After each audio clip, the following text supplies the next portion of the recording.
There's a moment right before you land in a country you've never been to where everything feels possible. The wheels haven't touched down yet. You don't know the streets, you don't know the language. You don't know what's waiting for you on the other side of that door. All you know is you said yes. And now you're here. Prague, WSOP, Europe, thousands of miles from home to sit down at a poker table with some of the best players in the world. And yeah, that's the reason I got on the plane, but it's never really just about the cards, is it?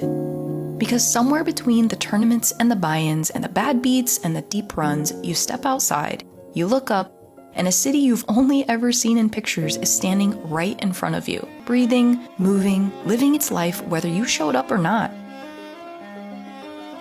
And that's the part they don't tell you about traveling to play poker. The game brings you there, but the place changes while you're in it.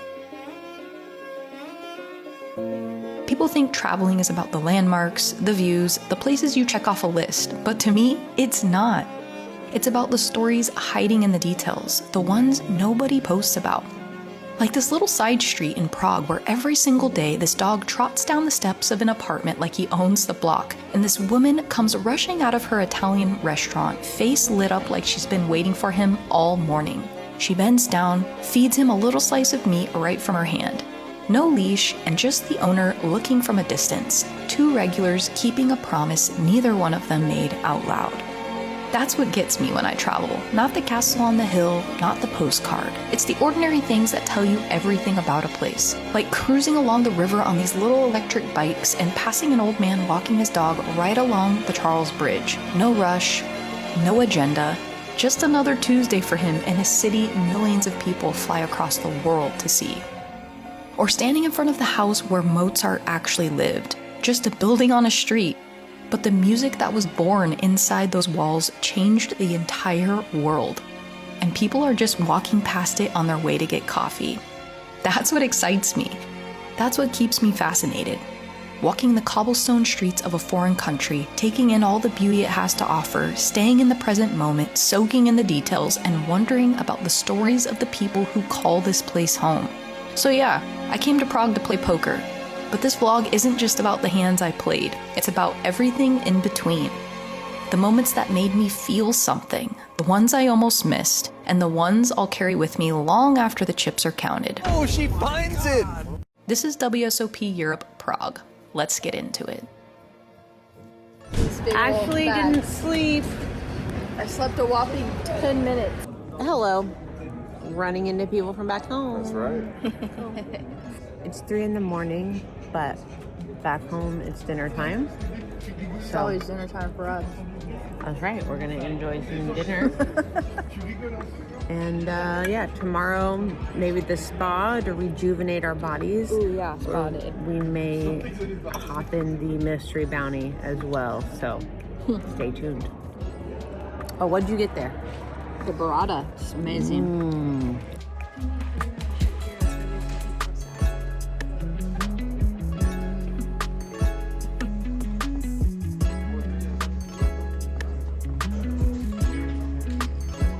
Where are we going right now? Oh, I want to get a microcurrent facial and I'd like to get a massage. What is that? I'd like to eat good food and I'd like to see Prague. What do you want to do? Facial sounded good. Massage sounded good. I would like to get a workout in today to beat this jet lag. Because as you can see, very tired face. I'm into it. I'm into it. And eat some good food and see a little bit of the city. I would like to do that. All right, let's do it. All right. Can you start again, please? Yeah, I feel... go for it. All right. Russ, say hi. Hey, what's up? Wayne. Hey, what's up? This is just gonna be B-roll. So.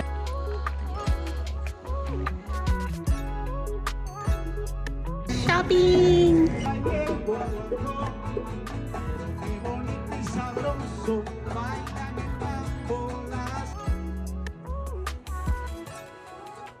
All right, we're back from what? Hey, we're shopping, looking at Prague. Did you What get else did we anything? do? Starbucks.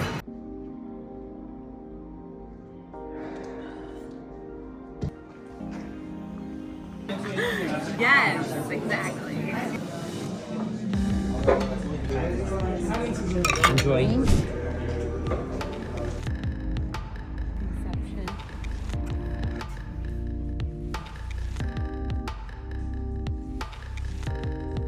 Behind the scenes. Look at this. And then look, she gets down on. You see it?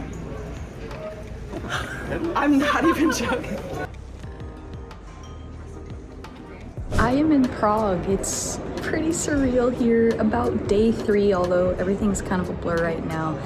Jet lag has been kicking my ass. And guess what? Today I gotta play the 5,300 euro main event, 10 million guarantee. About to go get some food and some coffee, some much needed espresso, but gonna try and do my best in this main event today. One thing I love about Europe is they do not mess around with their espresso. It's always just top notch. It's so good. Much needed today. Pretty surreal thinking about playing this main event today. It's like a dream structure. It's kind of like a mini main event basically. It's a 10 million guarantee. First is probably gonna be around $2 million and a bracelet. There's people like Phil Hellmuth, Jonathan Little, Michael Mizrachi. I mean, you name it, all the best of the best are here to play for this bracelet and this $2 million. But hour-long levels, 60K starting stack. Such an incredible event here at the WSOP Prague, and shout out to WSOP for putting on an amazing, just everything about this has been incredible. Even the poker area, the tournament area is like super top-notch. The dealers are great. So I've just been hearing nothing but good things, but I haven't played poker yet, and I've been here for 4 days now, so it's time to get my feet wet, get in there, and what better way than to go play the $10 million guaranteed main event. All right, I'll see you guys over there. Alright, this is it. I headed down to play. I got my fancy official vlogging badge. I feel so cool. This is it, guys. We got one shot at this. See what we can do. And one of the first hands we get involved with, I look down at King 9 of Hearts. Under the gun, we are 8-handed and blinds are 100, 200, 200. So I raise to 500. It folds around to the big blind, who seems like a good player, and he makes the call. We go heads up to a flop of Jack 7 deuce with 2 spades, and he checks it over to us. I think we have all bet sizes available on this board texture. I think because we raised under the gun, we have range advantage on this board. I think it's going to be very tough for our opponent to hang on when we assert aggression on the flop, turn, and river, so I decide to go small, planning on sizing up on most turn cards. By the way, we do block hands like King Jack and some of his continues like 8-9 since we have the 9 in our hand, so it is a pretty great hand to start bluffing with, and we're always c-betting on this type of board texture given this formation, so I bet 400. He makes the call, so we head to a turn card, which is the Ace of Hearts. He checks it over to us. Now I'm going to go ahead with my plan and start polarizing a little bit and represent this ace, so I make it 1500. He quickly folds, so now we pick up the very first pot here in the main event. In this hand, blinds are 200, 300 with a 300 big blind ante, and I have a stack of 56,000. Folds around to the hijack, a very successful tournament player from Korea, raises to 700. Folds around to me in the big blind, I look down at 6-7 of diamonds. What a beautiful hand. We are going to make the call, so we go heads up to a flop of King 3-3 with 2 diamonds. On this board texture, we're going to be checking it over to our opponent, and then he bets 500. I think some of the time our hand is a really nice check raise here, given that we have 7 high and we have our diamond flush draw. Depends on who our opponent is, and at this point in the tournament, I actually had no idea who this guy was and was still figuring out the player types at the table, so I decided to call. The turn is a somewhat interesting card. It's the 4 of clubs, now giving us a gut shot along with a flush draw. We are going to check it over to our opponent yet again, and now our opponent goes for a bet size of 2,500. So our opponent is deciding to polarize here, going with a pretty large bet. Because our opponent chooses this size, we don't want to raise as he is representing a very polarized hand, so now our hand is just forced to call. So I do make the call, and we get the 10 of diamonds on the river, so we do make our flush. Given the fact that our opponent bets so much on the turn, our hand, I think we can check again and plan to call almost any bet size on the river, or just check it down and happy to win with our small flush, which is what happens. We check, our opponent checks, and we win the pot. A few hands later, the same player raises. This time he's under the gun 1. It folds around to me on the button, and I look down at Ace Queen of Spades. Sometimes I like to mix flats with his hand. It can play very deceptively and very under-repped post flop, plus we do have position here, so I decide to go for the low frequency flat. We go heads up to a flop of Jack 6-5. He bets 500. I make the call. The turn, he checks, and I check as well. The river is another 6, and now the board is double paired, and he checks again. Now we're just happy to get to showdown, and our opponent flips over 10-9 for 10 high, so we scoop the pot. Now a few hands later, it folds all the way around to me, and I'm on the button and look down at red jacks. I raise it up to 700. Only the big blind calls, so we're going to go heads up to a flop of King 10-7 with 2 spades. He checks it over to me, and while we can absolutely absolutely range bet this board, as we should be doing most of the time. However, in this spot, I decide to go for a little bit of an unconventional, low frequency check back. I think there's a lot of merit to doing this, especially because there is a lot of meta in poker and a lot of exploitative thinking, and at this point, these guys have seen me show down ace queen and not 3-bet it, and I've showed down some really good hands, so they probably perceive me as very, very tight and straightforward. So when I check back this flop, I can probably get value on either the turn and or the river, because in his mind, he probably thinks I have a very weak hand when I don't c-bet this board. So I decide to check back. The turn is another king, and now it's a way ahead, way behind situation. I need to get value for my hand and deny some equity, so I make it 800. My opponent makes the call. The river is the 5 of diamonds, and now my opponent bets 1600. Don't think there's anything to do here other than make the call. Again, don't know much about my opponent, and I flip over my hand thinking it's good, but no, my opponent actually had a king, so turns out we saved ourselves quite a bit by playing this a bit passive and unconventional. I have 54,300 in my stack. Blinds are still 200, 300, 300, and I look down at red aces in the low jack. I make it 700. The big blind, the guy I somehow keep battling, makes the call in the big blind, so we go heads up to a flop of jack 7-6 rainbow, and he checks it over to me. Again, all bet sizes are available on this board texture. I decide on a bet of 1,000. He makes the call, and now the turn is a 4. He checks, and I think this is where I make a mistake in the hand. I think I should continue firing here, but I do check back. The river is a 6, and he leads for 2,500. Obviously, we're calling. I contemplated a raise, but landed on a call, and he shows us 9-10, and we win the hand. All right, first break here in the main. $5,300 main event, and pretty much even. Got like 58K. Won some pots, lost some pots. So nothing crazy. I feel like I'm just really still figuring out the table, right? Like when you're playing hopefully all day with these guys. So just kind of seeing their hands at showdown, how they're approaching spots, trying to see how they think about the game, and adjust accordingly. I've got some pretty active players at my table, but luckily I have pretty decent position on the more active players. The guys to my immediate left, they are a little bit on the passive tight side, so that's good. But yeah, maybe I misplayed one or two spots, being results oriented, but besides that, just chilling. No need to get involved in huge spots, and you know, we're very, very deep stacked here. So, all right, let's just keep weathering the storms and try to chip up and find good spots. All right, look who it is. We're ready for main event day 1. It's a me, mama. Yeah, so I'm playing right now. She's waiting to get a seat. And we're very excited. Do you have your vlogger badge? I do, but I hid it because now I have this thing, and it seemed unnecessary. Yeah, mine's like on my desk thing. But anyway, all right, you excited? I'm actually, I'm feeling stone cold. Like normally I get a little anxious or nervous. For whatever reason, we'll see what happens when I sit at the table, but right now, just calm as can be. You heard it here, stone cold killer. In this hand, it folds all the way over to the button. Blinds are now 200, 400 with a 400 big blind ante, and he raises to 1,000. I look down at ace 4 offsuit, and I make the call. We go heads up to a flop of ace, king, king. I check, and surprisingly, my opponent checks back. The turn is a 7 of hearts, and I'm going to check again, see if he'll start stabbing at this, but he does not. He checks again, and now the river is the deuce of hearts, bringing in a backdoor flush. I think this is a great spot to put in a little blocker bet, very small bet that may induce my opponent to bluff, and against this guy, he has been the most active player at the table. I haven't gotten tangled up with him just yet, but I know he's extremely capable and ambitious, so I do put out a bet of 500. Then, of course, he carves out a raise of 1,500. I pretty much snap call for this size, and he shows queen 10 of spades. A little surprised he didn't start bluffing on the flop or the turn, but as played, we pick up some more chips.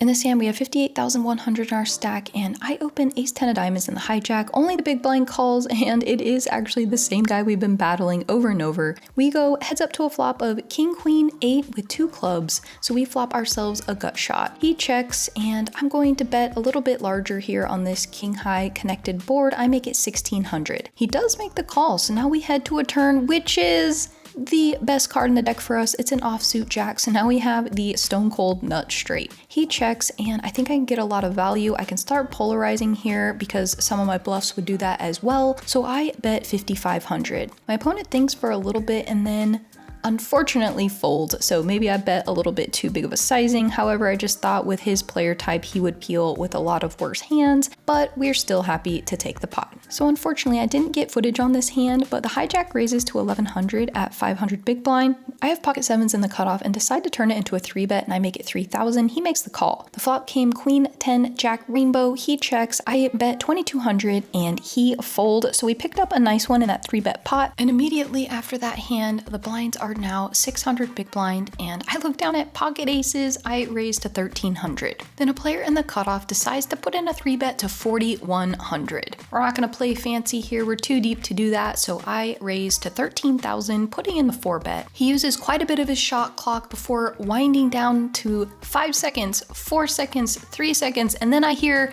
all in. I double check my hand, and then of course snap call. Here's what happened.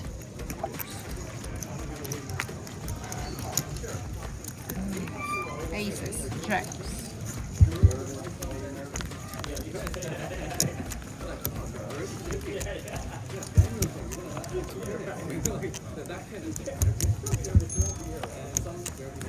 So we get a massive hold here with pocket aces versus pocket jacks all in pre-flop, and now we have about 100,000 chips and things are going our way. With blinds at 300, 600, 600, and a healthy stack, there's an under the gun raise by a very active European pro. I'm in the low jack and look down at ace king offsuit. We're gonna bump it up. I put in the 3-bet. He makes the call, so we go heads up to a flop of king, 4, deuce, rainbow, a pretty great flop for our ace king. He checks it over to us and I bet. He then check raises to 6,000. I definitely expect this from this player a ton of the time. I think we very likely still have the best hand, so I make the call. The turn goes check check as I'm trying to keep this pot manageable. Don't want to blast off when we have so many big blinds, and we can see what happens on the river. On the river, I expect my opponent to bet a ton of the time, and sure enough, he's going for a pretty large size of 11,000. We snap this off as we're not folding, and we're especially not folding to this guy, and he shows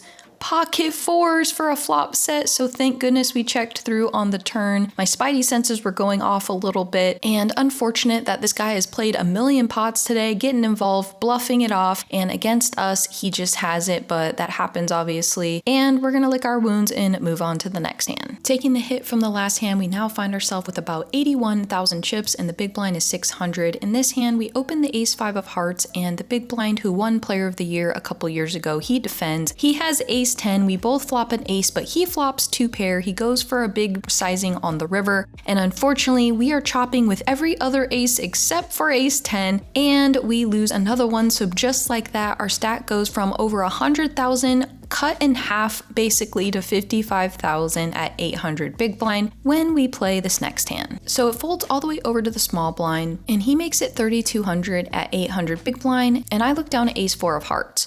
We can call, we can raise, but I do decide to just call, and the flop comes king, queen, queen with 2 clubs. He bets 1,800, and I don't think I can fold my ace high just yet, plus I have a very, very tight image here, so if he's going to be stabbing here with all of his underpairs, hands like ace jack, ace 10 for example, well, we can get those to fold by the turn or the river. So I do float, planning on barreling the turn if he checks. The turn is an offsuit 7, and now he does check. Again, I have a pretty tight image here, and I want to use that against him, as well as just apply pressure since he is out of position. Blind versus blind, it's pretty profitable to start betting when your opponent checks to you, so I go for a bigger size. I go 7,500, and sure enough, he does fold, so we really, really needed that hand. Then we went on break, and I was rushing back only to find out my chips weren't at the table anymore, and here's why. Just got told I'm going to the TV table apparently.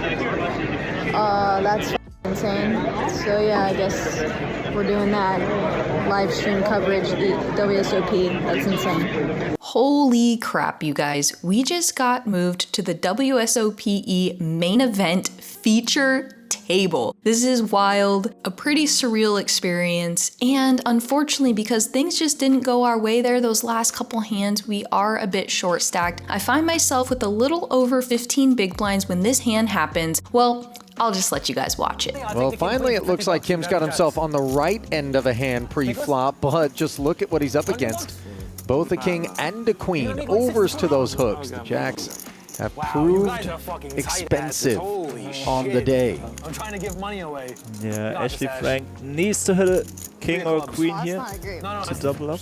2 more cards. She's the at-risk Oh, player. I'm sorry. There's a Chop. club out there. Chop. There's a 8-5. 9 that could lead to a straight. She finds the backdoor flush draw, so suddenly 12 outs, a real sweat for Ashley Frank here in this main. Will her day 1A continue, or will it come to an end here in beer level? Oh, she finds it! Runner, take a seat, young lady. Wow. That happens on Pretty insane day getting moved to the featured table. Was a little bit short stacked and then found a spot where I was able to jam the king, queen of clubs and got called by jacks. Ended up hitting a flush on the river, so doubled up and then kind of just blinded down. Didn't have really any more spots, but yeah, bagging 47K for day 2. But tomorrow I have one of my favorite events. It's the Ladies Championship $1,000 buy-in bracelet event. Some incredible players going to be there. Going to be super exciting. So, all right, day 2 of the main coming up. But before that, we got the Ladies Championship. All right, today is Ladies Championship Day, $1,000 buy-in, 30-minute levels. Not sure the starting stack. Need to check on that right now. I'm sure it's gonna be flashing on your screen at this very moment. But today's gonna be fun. I'm excited. So many amazing ladies here, and just excited to get in the mix and hopefully win this thing. It'd be pretty sick to win a bracelet here in Prague. So we'll see you guys there for the €1,000 ladies event. All right, it's ladies event time. 1K euro, 1,000 euro. How do you say it? I don't know. €1,000 ladies event. Ladies buy-in. Where do we go? You can feel the intensity in the air. We're about to battle, that's for I don't sure. even know, are we in this I round? don't think so. I don't know. All right, well, we need to find where we're playing. At this point, the big blind is 400, I'm under the gun and have ace-8 of diamonds, I raise it up to 900. Then it falls around to someone in the small blind that you probably have heard of, Robbie Jade Liu. She makes it 2,000. I didn't come all the way here to fold a suited ace, I make the call, we go heads up to a queen high flop, she checks it over to me and I check back. The turn gives me a bad end of the gutter, she makes it 2,000 and I put in the fold. In this hand, I raise queen jack offsuit to 1,000 from under the gun 1. The cutoff makes the call and the big blind comes along, so we go 3 ways to a flop of ace, 9, 7 with 2 spades. The big blind checks, I check it over to the cutoff and she checks back. Now, given that the cutoff checked back, we're really only concerned about the big blind at this point since the cutoff checked. And from my experience, when they check here, they never quote unquote have an ace. The turn is the 10 of hearts, and now the big blind checks to me. I think if we are going to start bluffing, this is as good a spot as we're going to get, given that we turned the open ender, so I bet 2,500, and they both fold pretty quickly, so we pick up the pot. And this is kind of one of those spots that I've been trying to get better at, as when people show disinterest or they are checking a lot, they most likely do not have a hand, because as an exploit, we can realize that if they did have a hand, they would most likely be betting, not trapping or checking, even though they should be some of the time. So in general, I've been trying hard to find spots that I've been missing and attack when we're multi-way, and this was one of them. Granted, yes, I did turn an open ender, which helped me start betting, but no matter what I had, I think I should be stabbing there, trying to take this uncontested pot. We're 7-handed in this one, big blind's 500, and I have about 37,000 in my stack. Under the gun limps, next act makes it 1,500. Robbie calls in the cutoff, and I look down at jack 9 of diamonds on the button, definitely gonna peel here, and the big blind comes along as well, so we are going to go 4 ways to a flop of 9, 7, 3 rainbow. So we flop ourselves a nice top pair. It checks around to me, and I want to get value for my top pair. I want to deny equity against some straight draws and deny over cards getting to a turn or a river for free, so I bet 2,500. The big blind makes the call, so now we're going to go heads up to the turn, which is the 10 of hearts. So now we have middle pair, but we have a gut shot, and the heart flush draw comes in, and now she bets 6,000. This pot is getting pretty big. I'm not loving it at this point, but also she seems like the type of player who is very capable, so I'm not gonna lay down just yet. I make the call. The river's the king of diamonds, so I'm hoping this will slow her down a little bit so I can check and get to showdown, and sure enough, that's what happens, and she rolls over 9-8. So we are very lucky to be against the hand that we beat here on the river. In this hand, it folds me on the button. I look down at ace jack of hearts. I raise to 1,300 at 500 big blind. The small blind and the big blind come along, so we go 3 ways to a flop of 10, 7, 4, all hearts. We flop the absolute nut flush, and the small blind bets 3,000. The big blind folds and I make the call. I don't want to raise here and have her fold worse. Obviously we have the best hand, but there's more ways we can get more chips in on the turn and river, but we're going to make the call at this point. The turn is the 8 of spades and now she bets 6,500. So now I think there's quite a few hands we can get called by when we raise. She could have a top pair with a flush draw, perhaps even a flopped set. And she could also have a straight here if she had a hand like Jack 9, for example. So I raised to 14,500. She makes the call. Good news for us. We're hoping for a clean river. It is the 4 of clubs, so the board does pair. And she jams for underpot. I call, and she had 10-9 again, so she flopped top pair, turned an open ender. When I raised, she made the call with her straight draw, and then jammed the river with top pair. So we win a very huge pot here, and now we're up to 91,000 chips.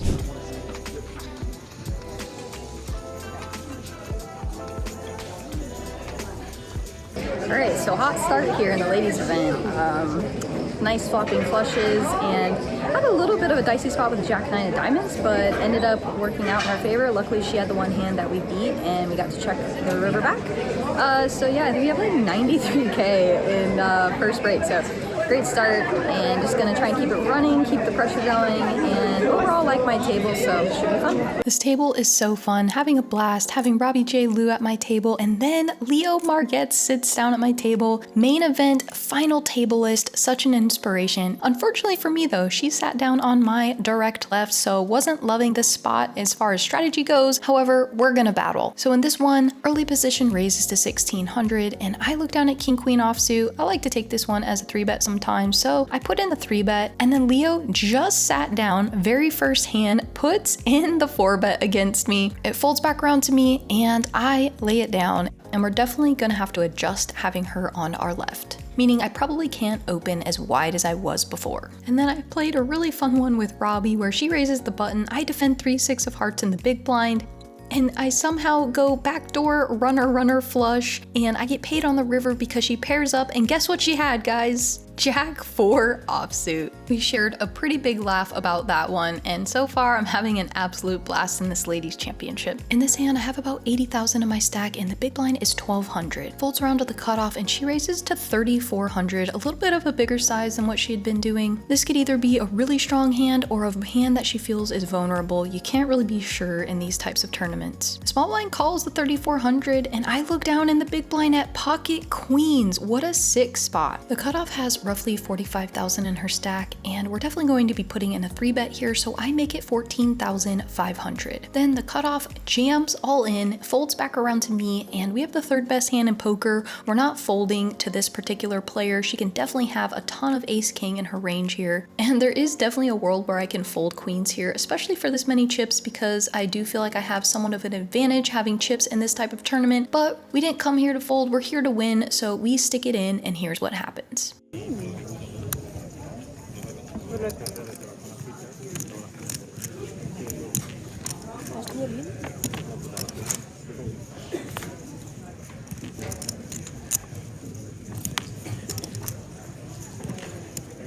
Pretty gross cooler spot, all things considered, and now that has really put a dent in our stack. In this hand, we were going on break, so Robbie J. Liu and I got entangled up in this hand while Abby Poker was walking by, and she actually ended up getting footage of the hand, which was pretty cool. Thank you so much, Abby. So what happened was, Robbie raised, and I flatted the Queen 10 offsuit on the button. We get the Jack 9 3 flop with 2 diamonds, so I flop an open ender. She checks it over to me, and I think with this particular hand, we do have the Queen of diamonds and an open ender. We're just gonna start betting here. I bet 4,500. She makes the call. The turn's an offsuit ace. She checks, and I decide to check it back. This is not the card we wanted to see. The river is an offsuit 8, so now we have the stone cold nut straight, and now she bets 6,000. I want to go a really big size here, make her a non-believer, perhaps get called by some sort of 2-pair, maybe even a worse straight, and I make it 25,000. Perhaps I was getting a little bit greedy, but I know Robbie is capable of making some hero calls, so I'm hoping she calls. Well, now we're well into the break, and she's deep in the tank, thinking,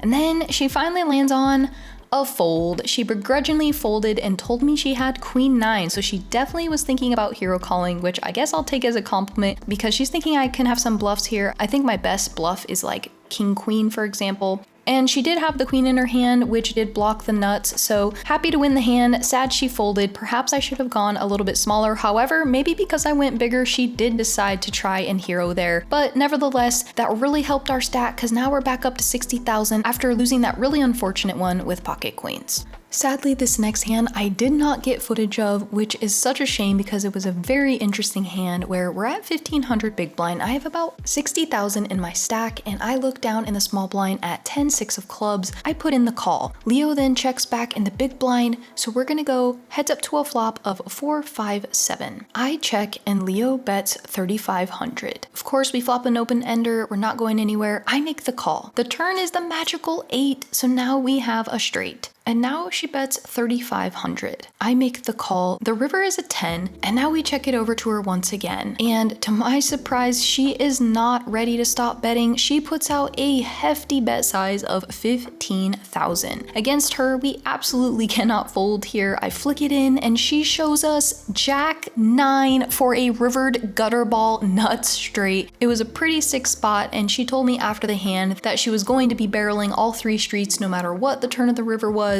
because she had a great hand to do it with. So well played on her part, and she did hit that 10 on the river to crush our soul. So now we are getting pretty short stacked. Shortly after that hand, a lady had busted with pocket aces, went to go rebuy, and sat right back down in the same seat where she busted, and she goes all in her very first hand sitting down. We are at 2K big blind and I have 18,000 in my stack, and look down at ace king offsuit, snap all in. Everyone else folds, and here's what happened. What is happening today? That's hilarious. Okay, GG's. It was fun playing with you guys. GG. I'll be back.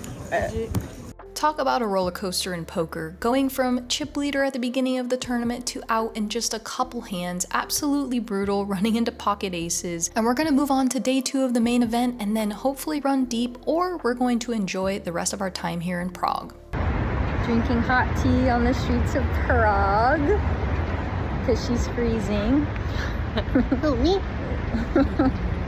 And we're trying to find a garden, a plaza, I don't know, it's all so beautiful here. Greenery with architecture. The combination is what we're looking for. Yeah. This is really good. Let's see if it's good. Oh my god, that's incredible. It's delicious. Holy ginger and shit. spices, then everything nices. If you're liking the channel, hit the subscribe button. Yay!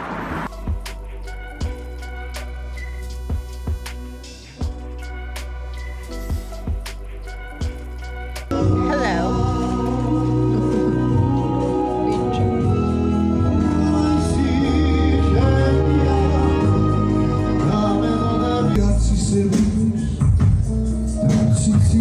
Alright guys, this is what we came here for. Day 2 of the main event today.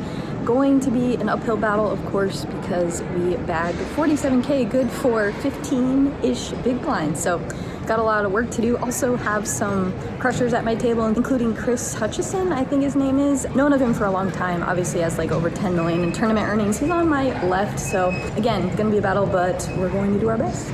We started at 2,500 big blind and not 3K big blind, so I actually started with 18 big. Pretty sweet.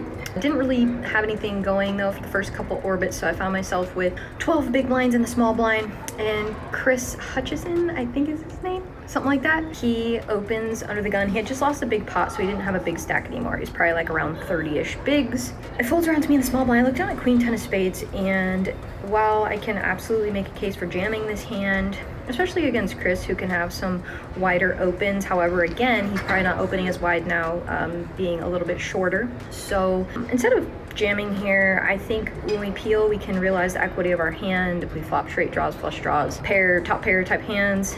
Plus the big blind, I don't think is going to be squeezing a ton. So I do make the call for the 5K. The big blind thinks for a little bit and then makes the call. So we go 3 ways to a flop of king of spades, jack of clubs, 5 of spades. spades. So we not only just flop a straight draw, but we also flop a queen high flush draw as well. So we flop everything here. We're gonna be flipping or a huge favorite against a lot of hands on this board, but I think Chris is likely to continue betting on this king jack 5 board. So we do check it over to him and he does bet 7K. I still think with 40,000 behind my stack, or 35,000, I think I definitely still have fold equity against some of his bluffs, like ace queen, for example. Maybe he can even find some like he'll find folds with like pocket 10s, stuff like that. So I jam for my remaining, I think, 30,500, and then the big blind wants a count. So I guess I'm worrying about what the big blind has now at this point. Well, he ends up re-jamming. Chris thinks for a little bit, asks for a count, and then ends up folding.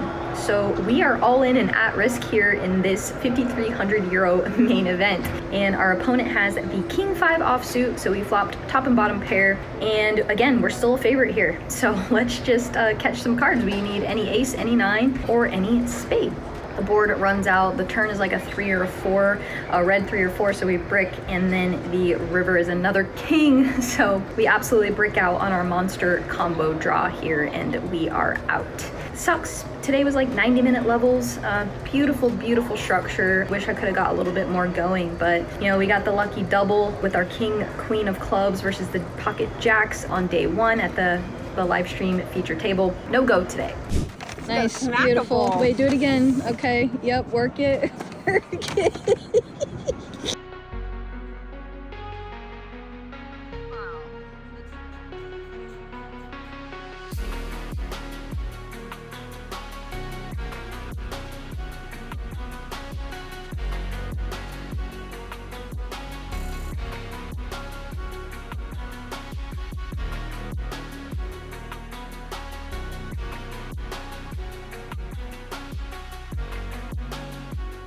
First day sightseeing here in Prague after playing the main and the ladies event, and today we're going to get on trikes and explore the city and stop at a few hot spots like the Charles Bridge and stuff. So anyway, we just got here and we're going to learn how to drive these trikes and then sightsee around this beautiful city. Well, after I busted the main event, there wasn't much else to do except go explore Prague. Even had my first beer there. It was delicious. Then I went on a really exciting bike tour with one of my friends where we got to tour around the city. It was honestly one of my favorite parts of the entire trip. Even though poker didn't go as planned, Prague was incredible. I'm very thankful I got to witness this incredible place. Thank you so much to WSOP for making this happen. I do hope to be back one day, but until then, I hope you guys enjoyed this vlog. If you did, would you please do me a huge favor and go all in and like, comment, subscribe. It would mean the world to me. We're just getting started. It's only up from here. I'll see you guys next time.